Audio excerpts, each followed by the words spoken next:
So for ultra conditioning 5, that's exactly what we're going to do. Bulgarian split squats, just show you how to do that. I have a bench here, and then you would put a foot on the back, and we're looking at a split squat. Is basically you're trying to move this leg down towards the ground and you take your weights with you. And that's a basic Bulgarian split squat for 3 sets of 12. So 12 would be each leg, so obviously you do one leg on the back there and then you do the other leg. Now if you want to add a little bit more to it, make sure that you've got the right weight. So you fail at 12, you don't want your knee pushing out too far beyond your foot, but you can also add a little twist if you wanted to, where you bring the weight up and twist as you go down, and twist, down, and twist. That makes it slightly harder. And you would do 3 sets of 12, and that would be your Bulgarian split squats. Now, once you've done that, you just move on. Make sure you hydrate and you rest. And we're now looking at step ups. So step ups is quite simple. You take your bench. Now I'm in a converted garage. I haven't got room really to do the perfect step up.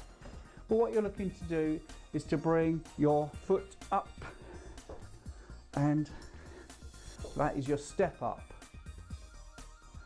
The athletic. That is going to be 3 sets of 12. That's 12 per leg. So you would do one leg, then you'd move to the other, and you would push up and push up.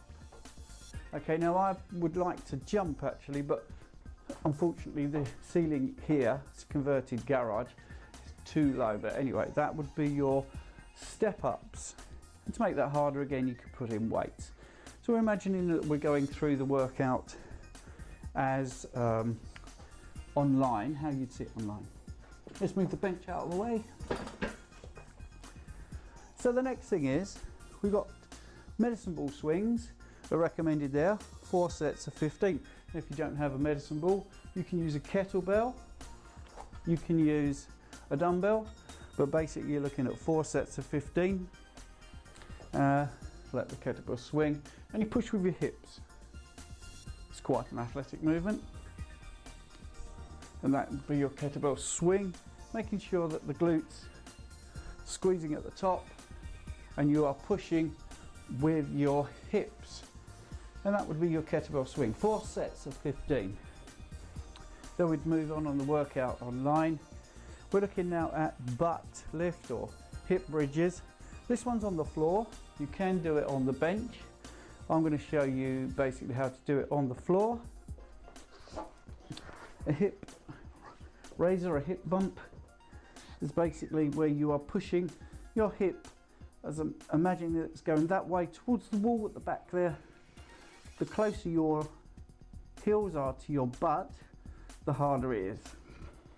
And you just push.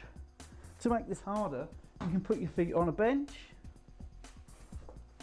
Here we go. And dig your heels in, point your toes slightly forward, and then you just push it up that way.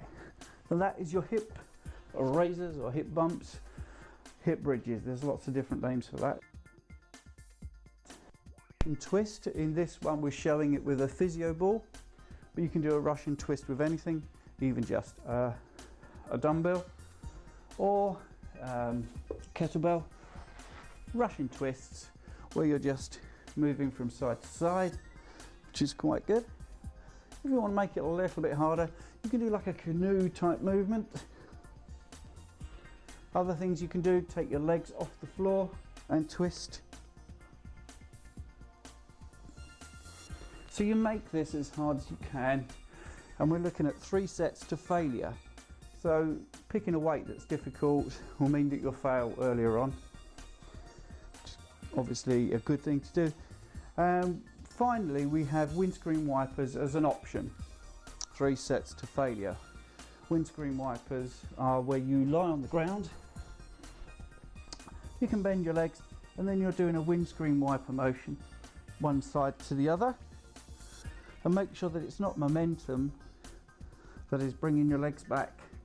Make sure it is your core. If you want to make that harder, then obviously you have straight legs and you go all the way across. little bit short of space here in the gym. So once you've done your windscreen wipers, there is an option of double crunches as well. It depends how much you want to work your core today. Double crunches, which is where you're on the ground and you just got your knees bent. Then you can bring your head up towards your knees, slight movement, just crunch. Again, 3 sets to failure. Quite a long extended core workout. And then at the end of your workout, I've got some reverse crunches if you wanted to do that. So as I say, it is very extended. Or we could even do what's called heels to the heavens. Well, you're on the ground and you bring your heels up and then push them up and up. I'm not sure where the term heels to the heavens came from, but it seems pretty obvious what the implication is there. And at the end of the workout, you'll have a chance to feed back to the PT and say how you got on with the session. Hope you enjoyed that.